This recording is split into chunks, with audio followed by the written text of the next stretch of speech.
Hello students, कैसे हो आप सभी। तो स्टूडेंट्स, आज का जो अपना टॉपिक रहेगा वो टॉपिक रहेगा वेक्टर्स का। और जो वेक्टर की फर्स्ट एक्सरसाइज है उस एक्सरसाइज के हम 1 to 5 ओनली 5 ही क्वेश्चन हम करेंगे।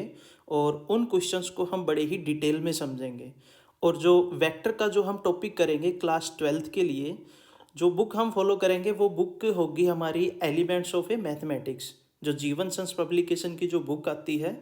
काफ़ी अच्छी बुक है। जितने भी एग्ज़ाम के अंदर क्वेश्चन पूछे जाते हैं, चाहे वो आपका एनसीईआरटी बोर्ड हो, चाहे वो आपका सीबीएसई बोर्ड हो या अदर कोई भी स्टेट बोर्ड हो, तो इस बुक में से मोस्टली क्वेश्चन पूछे जाते हैं। तो चलिए स्टूडेंट, टाइम को ख़राब किए बिना हम अपने टॉपिक को स्टार्ट करते हैं।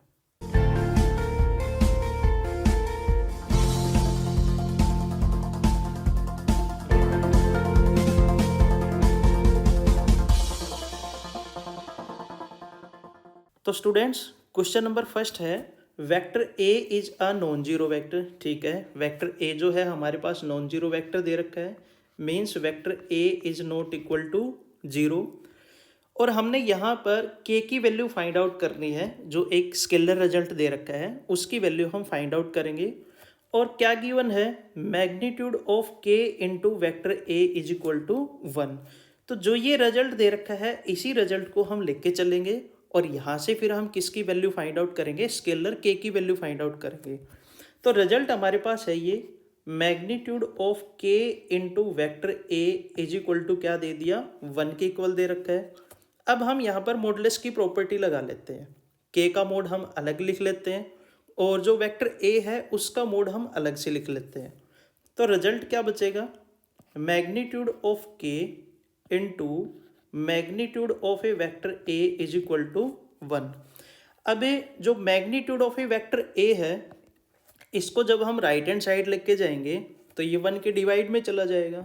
तो रिजल्ट बचेगा magnitude of K is equal to 1 divided by magnitude of A vector ए।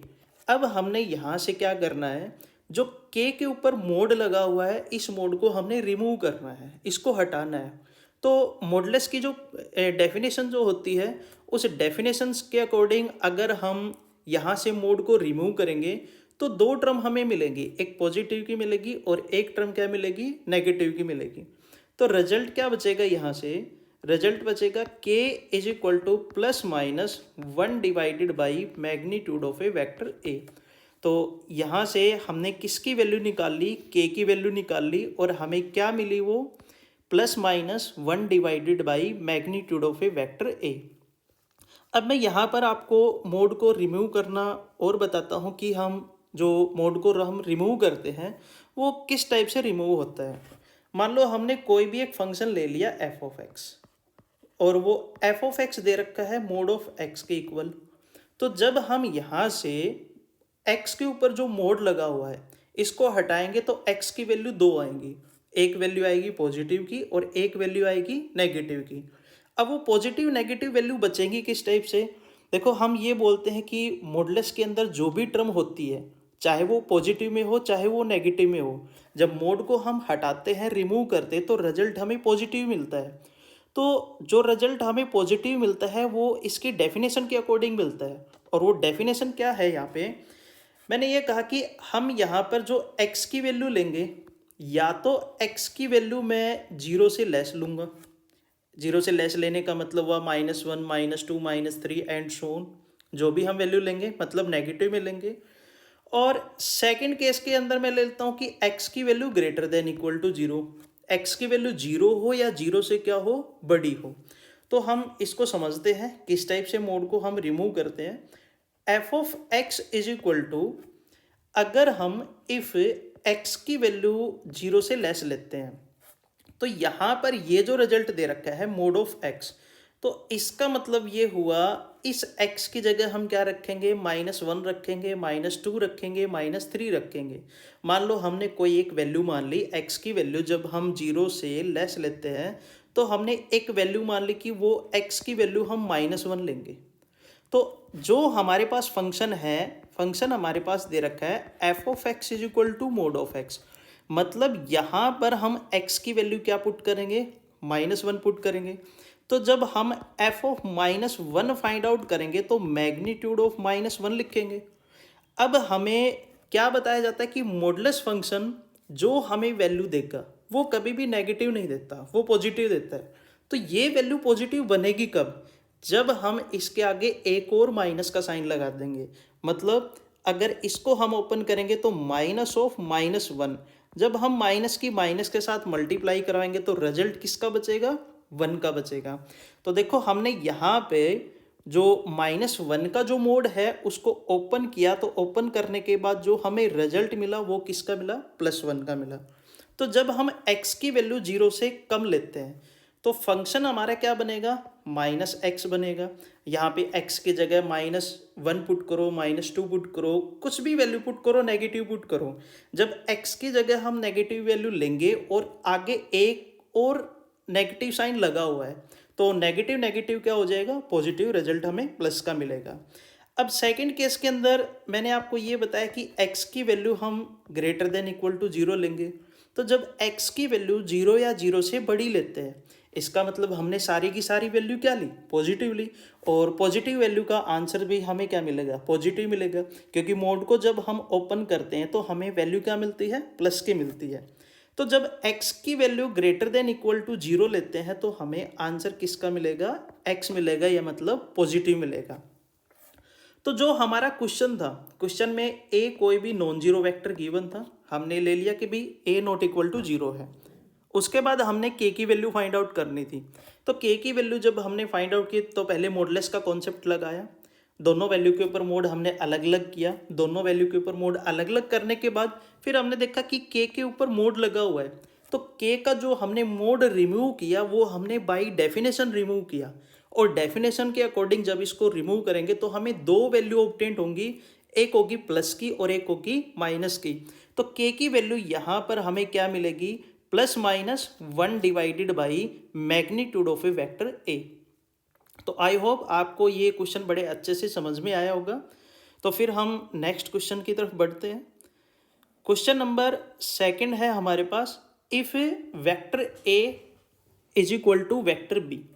देखो यहाँ पे एक वेक्टर a है और एक वेक्टर क्या दे रखा है? b दे रखा है, और दोनों के दोनों वेक्टर यहाँ पर इक्वल है। तो सिंपल सी बात है, हम इक्वल वेक्टर की अगर डेफिनेशन लगाएं, हमने डेफिनेशन की थी इक्वल वेक्टर की। अगर इक्वल वेक्टर की हम डेफिनेशन लगाएं तो इक्वल वेक्टर की जो डेफिनेशन हमें क्या बताती है कि दोनों के दोनों जो वेक्टर हैं वो पैरेलल लाइन को सपोर्ट करने चाहिए। पैरेलल लाइन को क्या करने चाहिए? वो सपोर्ट करने चाहिए। और सेकंड, उनकी जो डायरेक्शन है, उनकी जो डायरेक्शन होगी वो डायरेक्शन भी उनकी सेम होनी चाहिए, सेम डायरेक्शन उनकी होनी चाहिए। और थर्ड केस में हमने क्या पढ़ा कि उनकी जो लेंथ है, मतलब मैग्नीट्यूड हो गया या उनकी हम लेंथ बोल सकते हैं, लेंथ भी उनकी क्या होनी चाहिए? इक्वल होनी चाहिए, या फिर क्या होनी चाहिए? सेम होनी चाहिए। तो इस क्वेश्चन में ये दिया हुआ है कि vector a and vector b are equal. ये दोनों के दोनों वेक्टर क्या दे रखे हैं? इक्वल दे रखे हैं, मतलब पैरेलल लाइन को सपोर्ट करते हैं, डायरेक्शन इनकी सेम है, और इनकी जो लेंथ है यानी कि इनका जो मैग्नीट्यूड है वो भी क्या है? सेम है। तो क्वेश्चन में इन्होंने यही पूछा था, इज इट ट्रू, क्या ये सही है कि magnitude of A vector a = magnitude of A vector b। तो जब हमने यहाँ पे इक्वल वेक्टर की ये जो थर्ड कंडीशन हमने देखी कि इनकी लेंथ क्या होनी चाहिए? इक्वल। और लेंथ इक्वल होने का मतलब क्या हुआ कि इन दोनों वेक्टर का जो मैग्नीट्यूड जो होगा वो मैग्नीट्यूड हमें क्या मिलेगा? इक्वल मिलेगा, या फिर क्या मिलेगा? सेम मिलेगा। तो ये बड़ा ही इजी सा कॉन्सेप्ट था, जो इक्वल वेक्टर की जो डेफिनेशन है कंप्लीटली उसी के ऊपर बेस्ड था। तो अगले क्वेश्चन की तरफ बढ़ते हैं स्टूडेंट्स हम। तो क्वेश्चन नंबर 2 पार्ट है इसका, क्वेश्चन नंबर 2 का सेकंड पार्ट आता है। इसके अंदर ये दे रखा है कि magnitude of A vector a = magnitude of A vector b। मतलब वेक्टर a का और वेक्टर b का दोनों का मैग्नीट्यूड जो है वो इन्होंने इक्वल दे रखा है। तो इन्होंने पूछा है, is it always true vector a = vector b। तो इन्होंने ये पूछ लिया कि वेक्टर a जो है और वेक्टर b जो है, क्या ये दोनों के दोनों वेक्टर इक्वल होंगे?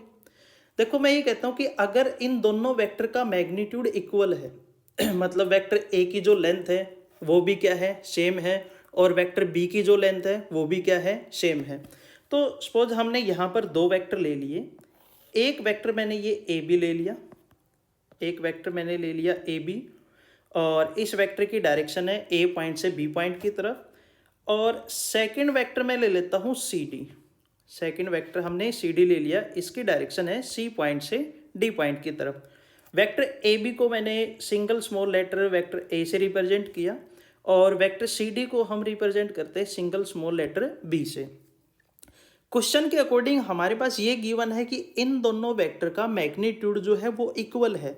मतलब ए बी जो डायरेक्टेड लाइन सेगमेंट बना और सी डी जो डायरेक्टेड लाइन सेगमेंट बना, इन दोनों लाइन की जो लेंथ है, इन दोनों लाइन की जो लेंथ है वो इक्वल दे रखी है क्वेश्चन के अंदर। इन दोनों लाइन की लेंथ इक्वल देने का मतलब ये हुआ कि magnitude of A vector A is equal to magnitude of A vector B. Vector A का और वेक्टर बी का जो मैग्नीट्यूड है वो क्या है, इक्वल है। अब इन्होंने कहा कि वेक्टर ए और वेक्टर बी क्या ये दोनों इक्वल होंगे। अब हमने इक्वल वेक्टर की डेफिनेशन अभी अभी हमने पढ़ी थी कि अगर कोई भी दो वेक्टर इक्वल हैं तो पहली बात तो वो पैरेलल लाइन को क्या करनी चाहिए, सपोर्ट करने चाहिए, पैरेलल लाइन को सपोर्ट करेंगे। और सेकंड ये है कि उनकी जो डायरेक्शन है, उनकी जो डायरेक्शन होगी वो सेम डायरेक्शन में होंगे। और थर्ड जो केस हमने किया था यानी कि मैग्नीट्यूड जो होगा उनका मैग्नीट्यूड क्या होगा, इक्वल होगा। मैग्नीट्यूड हमारे पास क्या मिलेगा, इक्वल मिलेगा। तो इन्होंने कहा कि इज इट ऑलवेज ट्रू, का ऐसा हमेशा होगा कि वेक्टर ए और वेक्टर बी ये दोनों इक्वल आएंगे। दिस इज नॉट कंपल्सरी, ये ऐसा हो भी सकता है नहीं भी हो सकता। अब होने का केस क्या है होने का केस ये है कि इन दोनों वेक्टर की जो डायरेक्शन है वो सेम दे रखी हो और इनका मैग्नीट्यूड क्या हो, इक्वल है। अब हो सकता है कि जो वेक्टर सी डी है, इस वेक्टर सी डी की direction C point D point से सी पॉइंट की तरफ दे रखी हो। भाई हमने इनका मैग्नीट्यूड निकाला, मैग्नीट्यूड इन दोनों वेक्टर का सेम आया। मे भी हो सकता है कि इन दोनों की डायरेक्शन अपोजिट हो, क्योंकि जो सी डी के स्केलर कंपोनेंट होंगे, अगर वो स्केलर कंपोनेंट नेगेटिव की फॉर्म में मिले, और हमें ये जब हम मैग्नीट्यूड निकालते हैं तो हम क्या करते हैं, स्केलर कंपोनेंट का हम स्क्वायर करते हैं, और स्क्वायर करते टाइम वो वैल्यू क्या हो जाती है, पॉजिटिव हो जाती है। तो इन दोनों वेक्टर का मैग्नीट्यूड तो इक्वल आ गया, लेकिन यहाँ पे this is not compulsory both the vector having the same direction.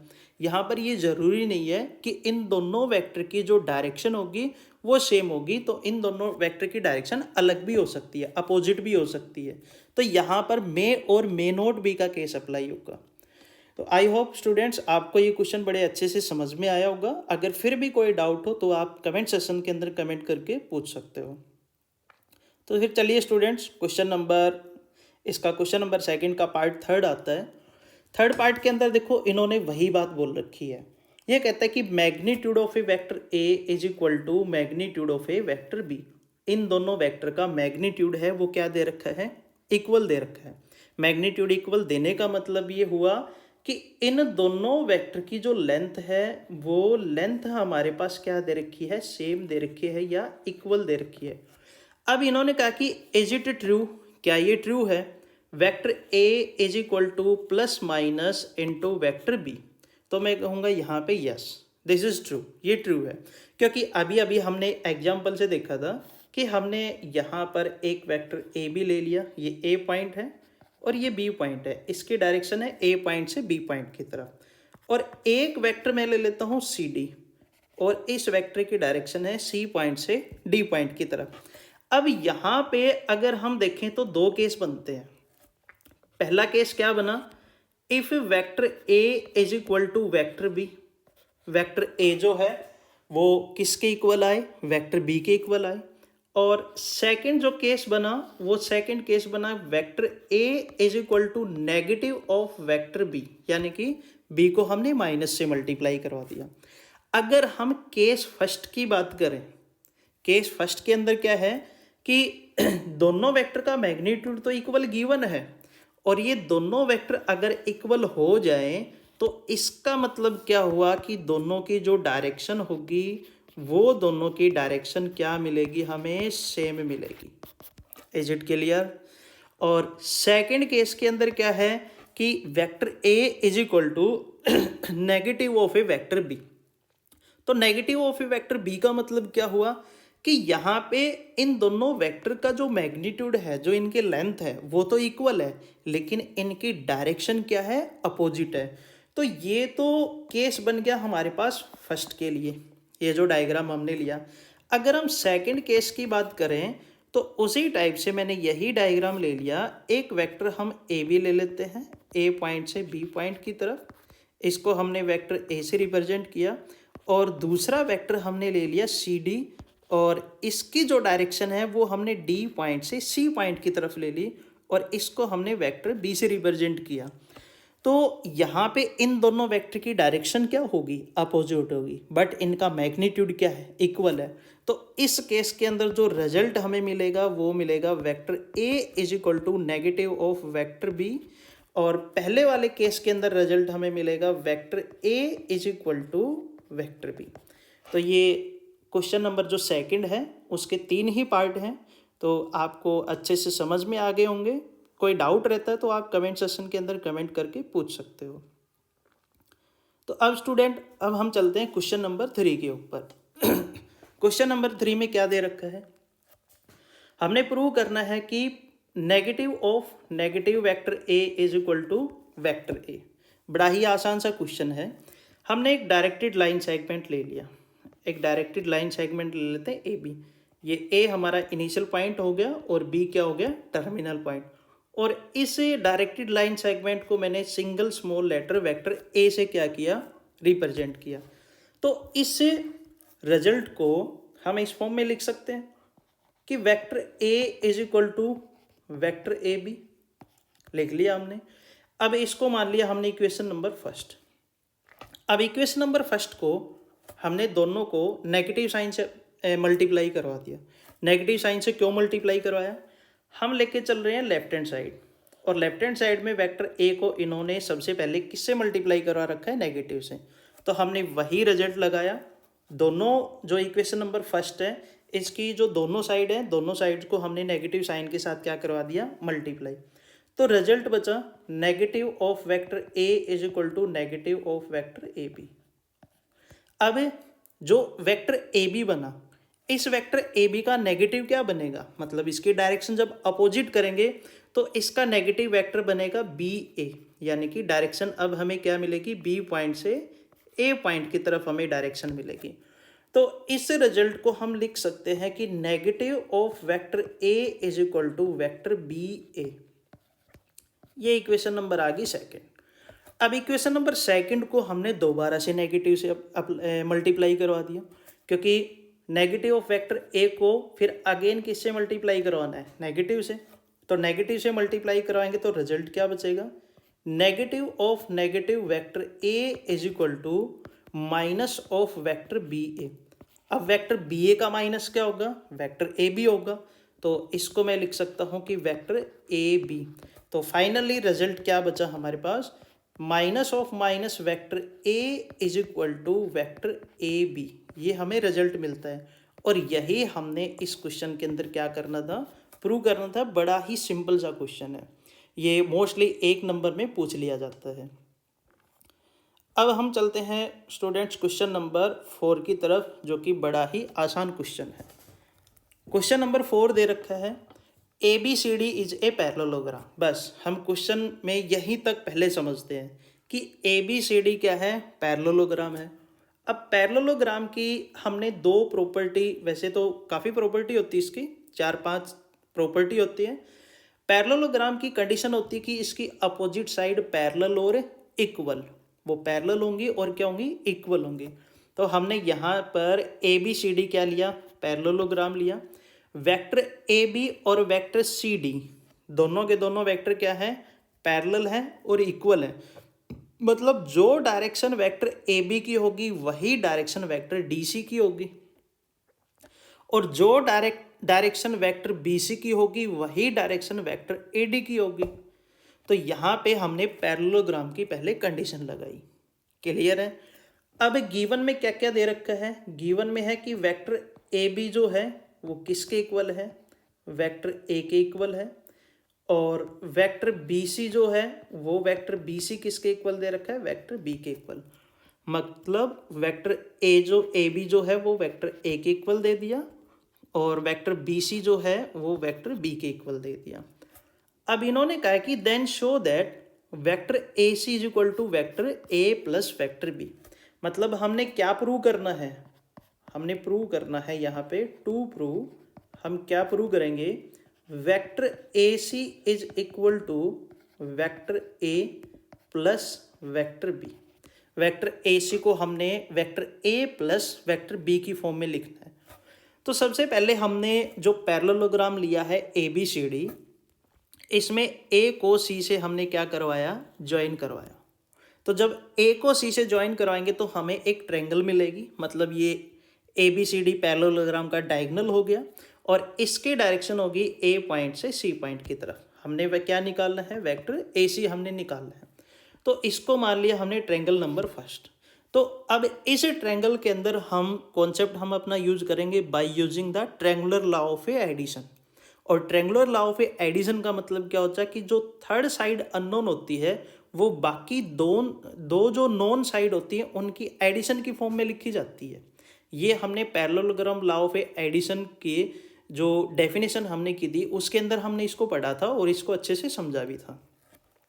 तो हमने यहाँ पे कौन सी ट्रायंगल ले ली, now in triangle A B C triangle ले ली, और ए बी सी ट्रायंगल के अंदर हम लिख सकते हैं कि vector A C is equal to vector A B plus vector B C. हमने कॉन्सेप्ट क्या किया, using triangular law of addition, triangular law of addition. हमने ट्रायंगुलर लॉ ऑफ एडिशन का कॉन्सेप्ट जो है यहाँ पे यूज किया। अब वेक्टर ए बी की वैल्यू कितनी है, वेक्टर ए है, और बी सी की वैल्यू कितनी है, वेक्टर बी है। तो यहाँ से हमारे पास जो ये फर्स्ट जो रिजल्ट है ये रिजल्ट प्रूव हो जाता है। अब हम चलते हैं सेकंड रिजल्ट की तरफ। सेकंड रिजल्ट में इन्होंने पूछा है कि vector B D is equal to B minus vector A. मतलब वेक्टर बी को हमने बी माइनस ए इस फॉर्म में हमने इसको रिप्रेजेंट करना है। तो बी और डी इन दोनों पॉइंट को हमने ज्वाइन करवा लिया और डायरेक्शन हम लेंगे बी पॉइंट से डी पॉइंट की तरफ। अब यहाँ पर फिर हमारे पास एक ट्रायंगल बनी, ट्रायंगल कौन सी बनी, ए बी डी। तो सेकंड केस के अंदर हमने लिख लिया now in triangle A B D, in triangle A B D. अब ए बी डी ट्रायंगल के अंदर हम लिख सकते हैं vector B D is equal to vector A D, sorry vector B A और plus vector A D, vector A D.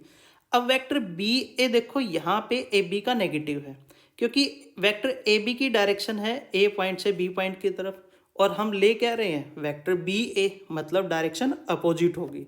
तो यहाँ पे हम रीजन डाल देते हैं कि वेक्टर ए बी जो है या vector B A is equal to negative of vector A B. मतलब ए बी का नेगेटिव करेंगे तो वेक्टर बी ए हमें मिलेगा।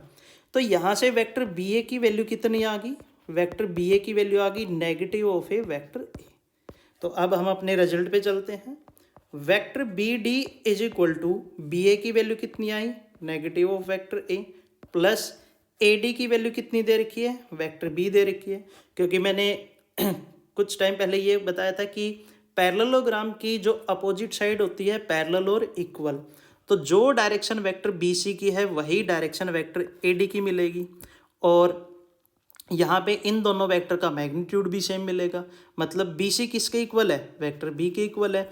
तो वेक्टर ए डी भी किसके इक्वल आ जाएगा, वेक्टर बी के इक्वल आ जाएगा।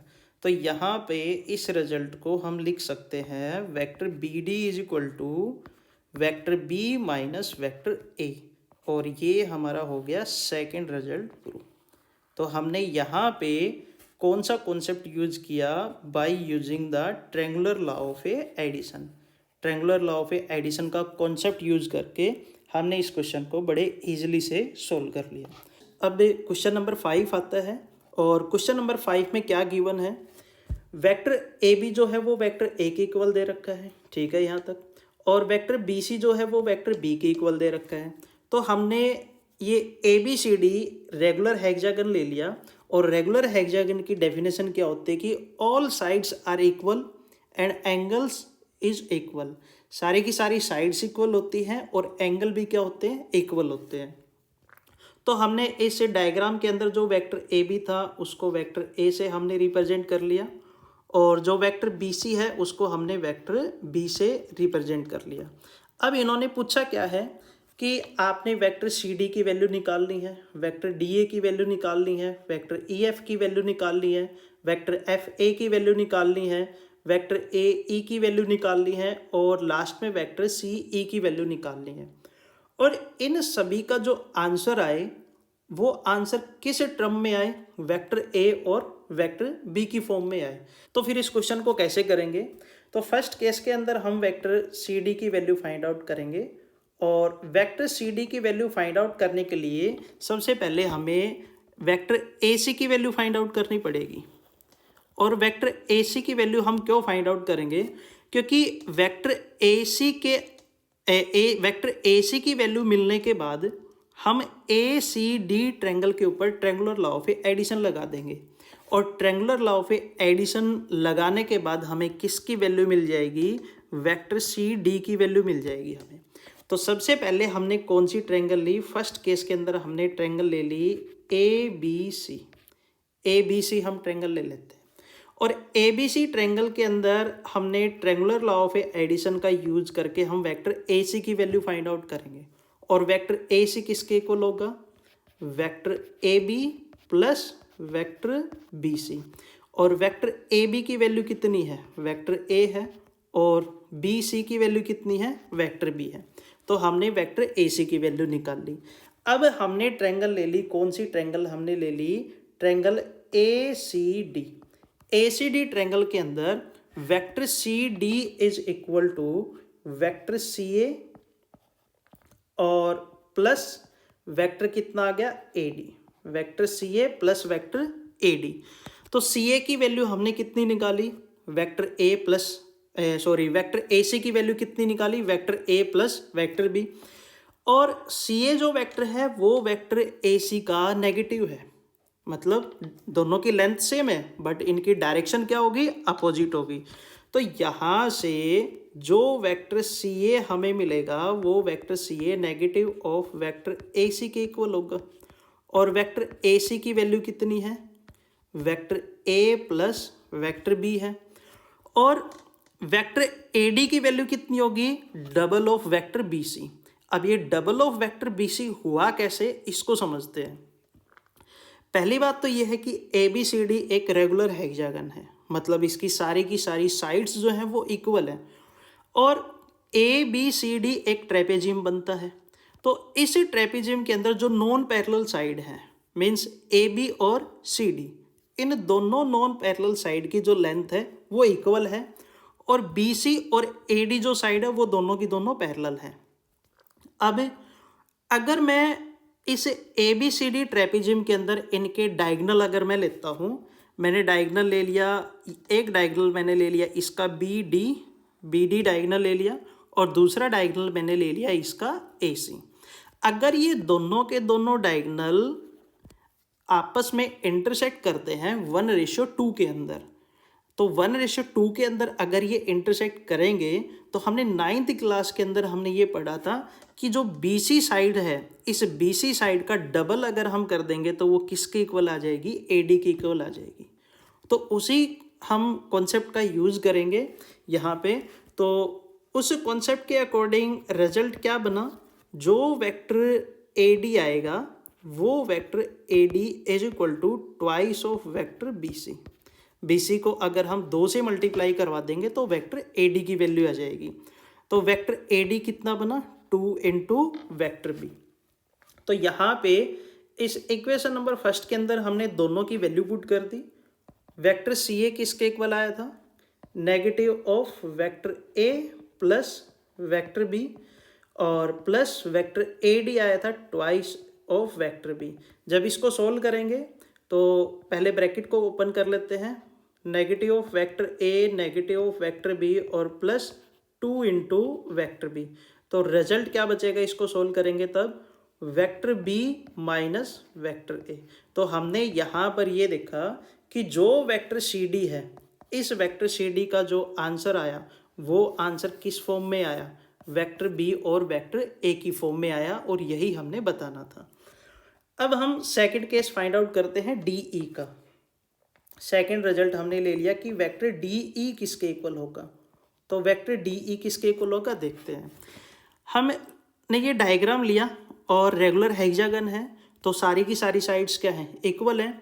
तो जो ए बी जो साइड है, ये A B side E D side की क्या दे रखी है, इक्वल दे रखी है। लेकिन इन्होंने क्वेश्चन के अंदर वेक्टर पूछा है डी ई, तो डायरेक्शन हमारी डी पॉइंट से ई पॉइंट की तरफ बनेगी। हमने ये कहा कि ए बी जो लाइन सेगमेंट है वो A B line segment E D के इक्वल है according to the regular hexagon. लेकिन अगर इनकी डायरेक्शन हमने ली तो डायरेक्शन इन दोनों की क्या है, अपोजिट है। तो मतलब अगर ए बी का मैं नेगेटिव कर देता हूँ तो वो किसकी वैल्यू आ जाती है, डी ई की वैल्यू आ जाती है।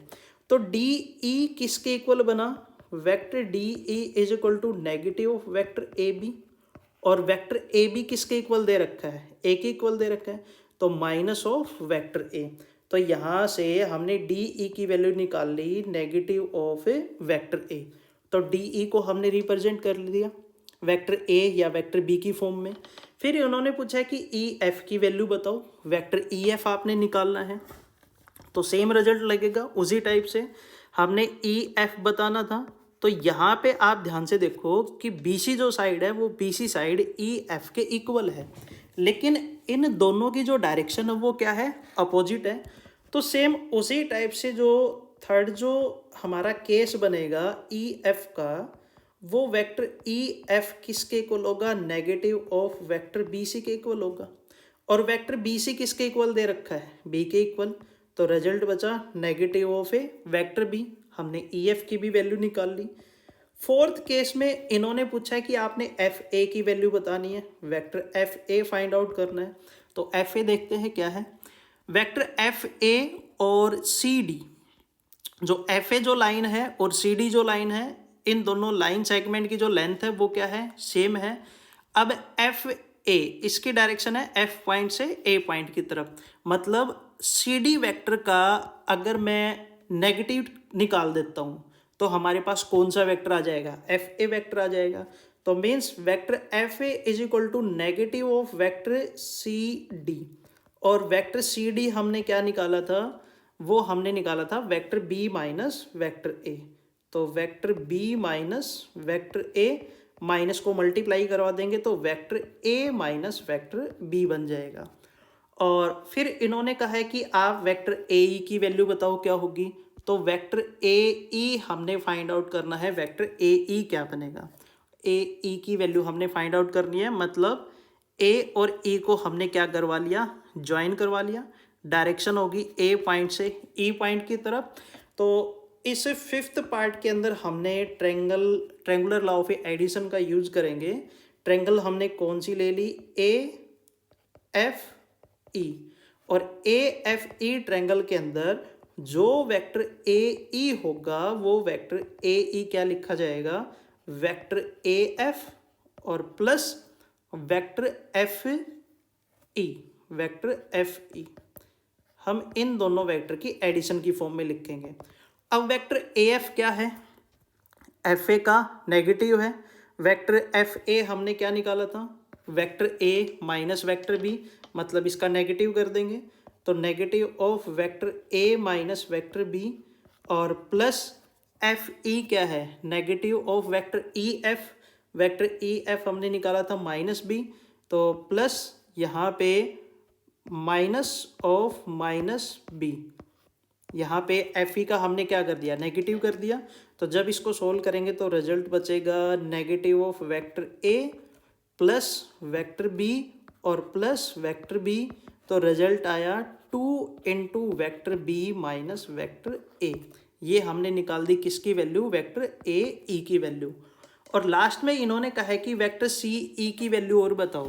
तो वेक्टर सी ई हमारे पास बनेगा वेक्टर सी ई, सी और ई पॉइंट को हमने क्या करवा दिया, ज्वाइन करवा दिया, और डायरेक्शन बनी सी पॉइंट से ई पॉइंट की तरफ।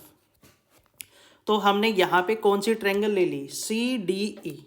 अब जो लास्ट पार्ट है, सिक्स्थ पार्ट है, सिक्स्थ पार्ट के अंदर हमने ट्रायंगल ले ली। ट्रायंगल हम ले लेते हैं सी डी और ई। सी डी ई ट्रायंगल के अंदर जो वेक्टर सी ई आएगा वो वेक्टर सी ई किसके इक्वल होगा, वेक्टर सी डी और plus vector D E, vector D E. Vector C D की वैल्यू हमने क्या निकाली थी, vector B minus vector A. तो सी डी की वैल्यू होगी vector B minus vector A plus D E की वैल्यू कितनी आई थी, ए बी का नेगेटिव है तो minus of vector A, plus minus क्या हो गया, माइनस हो गया। तो रिजल्ट बचा vector B minus 2 into vector A. तो हमने इस क्वेश्चन के अंदर कुछ ट्रायंगुलर लॉ ऑफ एडिशन का यूज़ किया है, हमने डायरेक्शन का भी यूज़ किया है, और इन कॉन्सेप्ट का यूज़ करके हमने इस क्वेश्चन को बड़े इजीली से हमने इसको समझा है। तो आई होप स्टूडेंट्स आपको ये क्वेश्चन बड़े अच्छे से समझ में आया होगा। अगर आपका कोई डाउट है तो आप कमेंट सेशन के अंदर कमेंट करके पूछ सकते हो। तो स्टूडेंट्स आज की क्लास के अंदर बस इतना ही। तो इससे अगली जो क्लास होगी, अगली क्लास के अंदर जो एक्सरसाइज फर्स्ट के बाकी बचे हुए क्वेश्चन हैं उनको हम सोल्व करेंगे। तो आई होप आपको ये जो 5 क्वेश्चंस हमने किए हैं ये आपको अच्छे से समझ में आए होंगे। अगर आपका कोई डाउट है तो आप कमेंट सेशन के अंदर कमेंट करके पूछ सकते हो। और जो इस चैनल पे नए हैं वो प्लीज़ चैनल को सब्सक्राइब करें और लाइक करें और शेयर भी करें। Thank you, have a nice day.